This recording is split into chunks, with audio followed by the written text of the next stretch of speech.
Good day, everyone. So we're going to talk about how to sign up to freewebhost.co.nz. So this is freewebhost.co.nz. It's a very easy sign up process. You're going to fill in a username here. Don't be too precious about what username you choose, as you won't actually often be using it. Password, email address, the site type, we're just going to say personal in this case here. And you can choose English. Input the security code, and we should be away. So once you do this, it will send an email to that email address you supplied asking you to confirm and activate your account. So you need to do that before you do anything else. Once you've activated your account, you'll be sent another email with your details that'll contain things like your username, that free W blah blah blah blah. That is the one that we'll use most often. And that's the one we'll use to access your control panel, your cPanel. It'll also have just below there your URL. The URL is how we access our website, or we want to have a look at how our website's looking. That's what we use.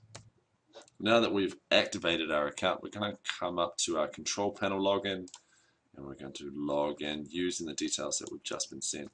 So you'll have your rather long and obnoxious username and your password, and that should log you into your control panel. So there are a couple of things that are really useful. Well, obviously there are a lot of things that are really useful in here. You've got your databases, so that's done with PHP MyAdmin, which is quite useful. It's reasonably familiar to most of us. The files you can access via Online File Manager. So if I click that, you'll see all the files that I have available that I've, if I'm wanting to create static websites, I've just popped them in this htdocs folder. You can see there's the website homepage that is displaying at the moment. So if I went to that URL, that's the website that will be presented. Back in the control panel, what we're going to do is we're going to go down to the soft Oculus thing down here, and we're going to use it to install Drupal. It's quite easy, quite easily done. You can see there are a number of things that you can install using the soft Oculus. So we're going to go Drupal Install. So the version we are after is version 7.37. Version 8 is coming out soon. I'm not sure how this host is going to handle that, if they're going to be quick off the bat in terms of supporting it. So domain, we're pretty happy with that.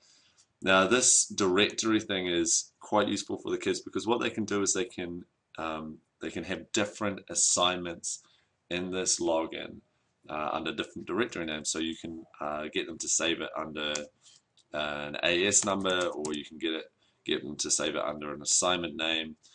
So I'm going to, this always keeps coming up, keep and don't show. So I'm going to do a folder called example, and I'm just going to leave pretty much everything else the same. You might want to change your site name, but we can do that via Drupal after the fact. That's not a problem. So finally, we just want to set our admin username and password, and when you're setting this up with students, I usually get them to run through this. I'm not going to do it for them. They choose all of the kind of things that go in here. One thing they often do is they might choose a fancy admin username and then forget it, or they'll forget their password. So I usually try and keep it either the same or something very simple. So I quite often have it as a course code or something like that, just to keep it easy. But in this case, I'm just going to keep it really, really simple. And then we can just click on install.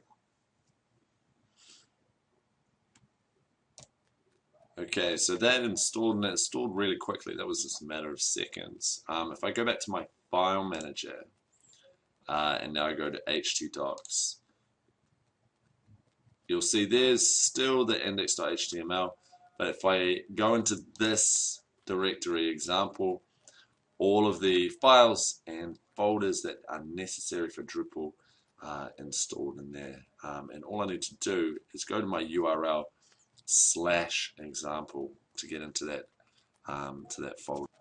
Okay, so just switching over. There's my URL, and all I need to do is go into the directory. Now, a common mistake is making something lowercase.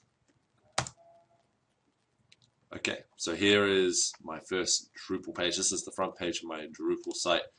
I made my admin username and password nice and simple, easy to remember. And here I am inside Drupal. It's installed, and we can start creating our Drupal site.